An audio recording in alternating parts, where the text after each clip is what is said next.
മത്തായി 5:44. ശത്രുക്കളെ സ്നേഹിക്കുവിൻ, നിങ്ങളെ പീഡിപ്പിക്കുന്നവർക്ക് വേണ്ടി പ്രാർത്ഥിക്കുവിൻ. അങ്ങനെ നിങ്ങൾ നിങ്ങളുടെ സ്വർഗസ്ഥനായ പിതാവിൻ്റെ മക്കളായിത്തീരും.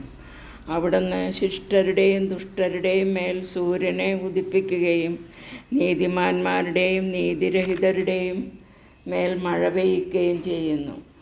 നിങ്ങളെ സ്നേഹിക്കുന്നവനെ നിങ്ങൾ സ്നേഹിച്ചാൽ നിങ്ങൾക്ക് എന്ത് പ്രതിഫലമാണ് ലഭിക്കുക? ചുങ്കക്കാർ പോലും അത് തന്നെ ചെയ്യുന്നില്ലേ? സഹോദരങ്ങളെ മാത്രമേ നിങ്ങൾ അഭിവാദനം ചെയ്യുന്നുള്ളൂ എങ്കിൽ വിശേഷവിധിയായി എന്താണ് നിങ്ങൾ ചെയ്യുന്നത്? വിജാതീയരും അത് തന്നെ ചെയ്യുന്നില്ലേ? അതുകൊണ്ട് നിങ്ങളുടെ സ്വർഗസ്ഥനായ പിതാവ് പരിപൂർണനായിരിക്കുന്നത് പോലെ നിങ്ങളും പരിപൂർണരായിരിക്കുവിൻ.